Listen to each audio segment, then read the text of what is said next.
আসসালামু আলাইকুম। আশা করছি সবাই অনেক বেশি ভালো আছি এবং সুস্থ আছি। আলহামদুলিল্লাহ। আজকের এই ভিডিওতে আমরা দেখব কিভাবে YouTube এ শর্ট আপলোড করতে হয়। তো আর কথা না বাড়িয়ে সরাসরি ভিডিওতে চলে যাই। আমরা শুরুতে YouTube লিখে সার্চ করব এবং YouTube এ চলে যাব। আমরা নরমালি লং ভিডিও যেভাবে YouTube এ আপলোড করি ঠিক সেম প্রসেসই শর্ট আপলোড করার বিষয়টা রয়েছে এখানে। তো আমরা এখান থেকে সরাসরি আমাদের YouTube চ্যানেলে চলে যাই। YouTube চ্যানেলে আসার পর আমরা এখান থেকে ক্রিয়েট থেকে আপলোড ভিডিও এবং আমি যে শর্টটা এখানে আপলোড করতে চাচ্ছি সেই শর্টটা আমি এখান থেকে সিলেক্ট করে দেব। তো আমি এই শর্টটা এখান থেকে আপলোড করতে চাচ্ছি। সিলেক্ট করে দিলাম। সিলেক্ট করে দেওয়ার পর আমাদের এখান থেকে যেই টাইটেলের যে বিষয়গুলো রয়েছে আমরা সেম ভাবে টাইটেলটা এখান থেকে দিয়ে দিব। ওয়ান টাইম ফেস ভেরিফিকেশন এটা হচ্ছে আমার টপিক। তো আমি এখান থেকে আরো কিছু বিষয় এড করতে পারি।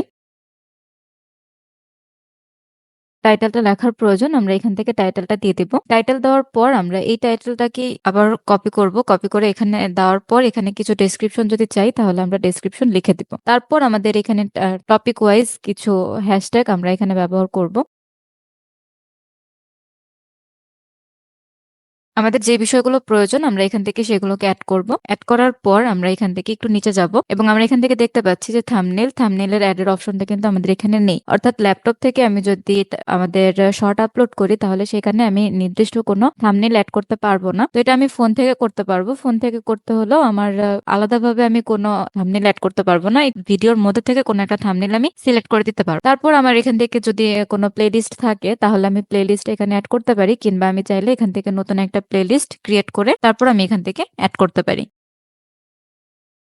পরের যে স্টেপ রয়েছে আমরা এখান থেকে দেখবো এখানে আমাদের তেমন কোনো কাজ নেই। আমরা এখানে অবশ্যই হচ্ছে ট্যাগ ইউজ করব। আমাদের টপিক রিলেটেড যেই ট্যাগ গুলো রয়েছে আমরা রিসার্চের যে পার্টটা রয়েছে এটা আমরা ক্লাসেই দেখেছি। এরপরের বিষয়টা হচ্ছে এখান থেকে আমরা আমাদের ট্যাগ গুলো দিব। দেওয়ার পর আমরা এখান থেকে সুন্দর করে পরের স্টেপে চলে যাব। এই পেজের মধ্যে আমাদের আর তেমন কোনো কাজ নেই। আমরা চাইলে ভিডিওর ল্যাঙ্গুয়েজটা এখান থেকে সিলেক্ট করে দিতে পারি যেই ল্যাঙ্গুয়েজ। এরপর এখানে আর তেমন কোনো কাজ নেই। আমরা দেখবো আমাদের ক্যাটাগরিটা ঠিক আছে কিনা। তো আমাদের ক্যাটাগরিটা যদি ঠিক না থাকে তাহলে এখান থেকে আমরা চেঞ্জ করে দিব আমাদের ক্যাটাগরি। এছাড়া আর তেমন এই পেজের মধ্যে আমাদের কোনো কাজ নেই। আমরা নেক্সটে ক্লিক করে দিব। নেক্সটে আসার পর আমরা দেখতে পাচ্ছি এখান থেকে আমাদের কয়েকটা বিষয় রয়েছে। একটা হচ্ছে রিলেটেড ভিডিও। আমাদের এই চ্যানেলে যে ভিডিওটা আছে সেই ভিডিওর এটা যেমন ইউটিউব রিলেটেড একটা ভিডিও এরকম যদি আর কোনো ভিডিও থাকে তাহলে আমি এখান থেকে রিলেটেড ভিডিও দিতে পারি। তবে এটা দেওয়ার জন্য আমার চ্যানেলটা ভেরিফাই করা থাকতে হবে। ভেরিফাই করে নিব আমরা। এরপর এখান থেকে সাবটাইটেল আমরা চাইলে এখান থেকে সাবটাইটেল অ্যাড করতে পারবো। এছাড়াও আমাদের এখানে তেমন কোনো কাজ নেই। আমরা নেক্সটে ক্লিক করব। দেন আমাদের এখানে কোনো ইস্যু নেই। আমরা নেক্সটে ক্লিক করব। দেন আমি আমার